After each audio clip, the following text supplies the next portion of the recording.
Chers concitoyens guinéens, bonjour, bonsoir, où que vous soyez. Déjà, nous sommes en train de vivre des moments très importants. Oui, bien évidemment très importants. Nous attendons impatiemment la proclamation définitive des résultats de l'élection présidentielle du 18 octobre 2020.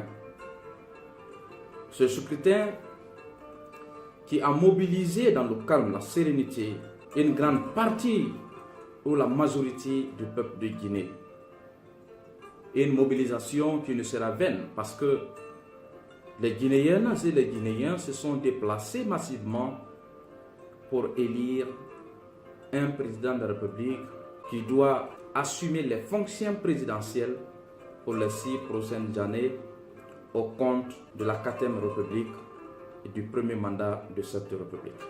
Nous constatons déjà que certains candidats, disons délinquants politiques, parce que c'est de ça il s'agit, des jeunes qui ne savent pas quoi faire, qui pensent que tout peut aller à travers la démagogie, l'opportunisme politique, qu'il faut participer à une formation politique, s'adonner à des injures, à des critiques, à des séries de désinformations, d'instrumentalisation, et que vous soyez tout de suite coopté par le pouvoir, et alors en vous octroyant un poste juteux, d'ailleurs un poste ministériel.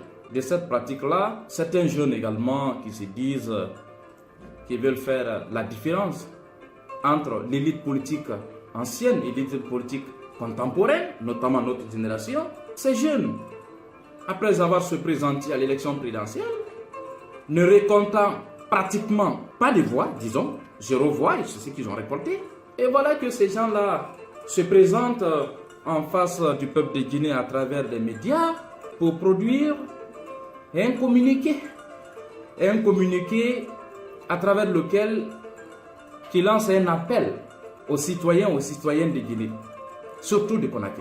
Posons-nous la question de quels citoyens et citoyennes qui sont là pour les écouter eux. Vous avez participé, mon cher frère Abdoulaye Kourma. Vous avez participé, cher frère Laye Souleymane Diallo. Vous avez participé à l'élection présidentielle. Qu'est-ce que vous avez apporté à la Guinée? Les Guinéens vous ont accordé quoi comme voix? Rien, 0. Excepté le président de l'UFDZ et le président du RPZ. Arrêtez, la récréation est terminée. Ce n'est pas comme ça. Vous n'aurez plus des postes ministériels à cause de ça. Parce que votre alliance n'aurait rien apporté au président de la République. D'ailleurs, à travers vous, je vais dire une vérité au peuple de Guinée. Surtout à l'élite intellectuelle guinéenne. Surtout à ces classes politiques-là. Si la Cour constitutionnelle confirme la victoire du président Alpha Condé, le trophée, ce n'est pas de vous. Vous ne le méritez vraiment pas. C'est le peuple réel qui a voté pour son président. Et si c'est un autre Guinéen, le même président qui doit savoir que c'est le peuple vrai. Si c'est Alpha, c'est ce que j'appelle les héritiers et encore les inconditionnels du RPC. Vos déclarations, mettez dans vos poches. Vous devrez avoir honte de faire une déclaration dans ce pays. Vous devrez avoir honte. Un certain maître Kabele Camara, super ministre de la Défense, ministre de la Sécurité, grand maître juriste, qui s'est fait passer comme un messie, qu'est-ce qu'il a récolté?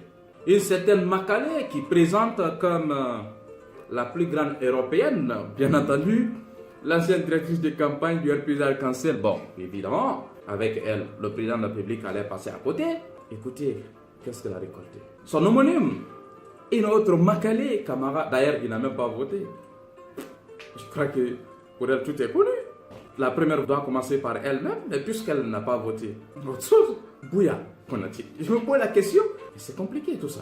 Abdoulaye Kourma, quoi? C'est parce que tu as eu la chance d'avoir un siège à l'Assemblée nationale et puis tu penses désormais être ministre? Avec quel niveau? Laye Souleymane, qui fait éruption matin, midi, soir, comme ça, là, en un clin d'œil, et puis qui se dit, force de changement, de quelle jeunesse tu as apporté quoi à la Guinée? Grand frère décidé. C'est bien beau tous les discours que vous avez tenus, mais je pense que vous n'avez pas encore apporté à la République de Guinée votre expertise internationale. C'est ça la vérité. Oui, à toi Ousmane Doré. Bon, c'est bien vrai, votre passage à la tête du ministère de l'économie et des finances avec l'ancien Appiati, ça a été un bon moment. Mais attendez, ça fait combien de mois vous êtes sur le terrain en train de préparer petit à petit votre entrée politique? Ça a apporté quoi? Moro Sidibé, je n'en parle pas. Et on n'en a pas besoin de parler de lui également. Ousmane Kaba, waouh, le grand fondateur, la plus grande université privée de la République de Guinée, Dr Ousmane Kaba, Pares, mon cher frère, contentez-vous plutôt de l'épanouissement, de l'extension, à ce que la Guinée ait une université privée de renommée internationale, qui est Kofi Annan, c'est mieux.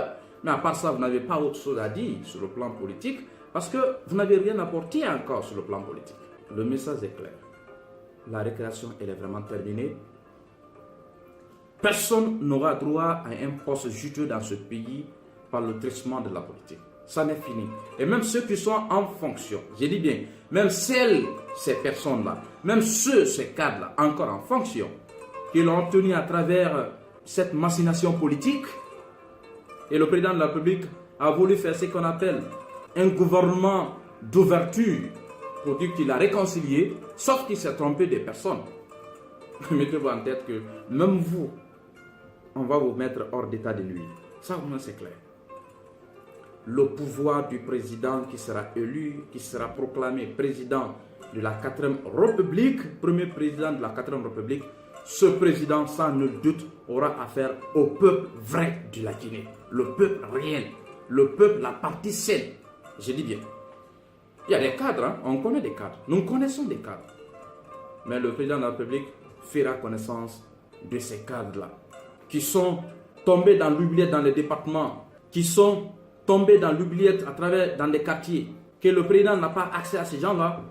Mais laissez-moi vous dire, et ce que je vous dis, ce n'est pas mon nom personnel, c'est au nom de l'esprit d'une génération ou des générations. Pour nous, rien ne sera plus comme avant au lendemain de la proclamation définitive des résultats de l'élection présidentielle du 18 octobre 2020. Vive la République, que Dieu bénisse la Guinée et les Guinéens. Je vous remercie.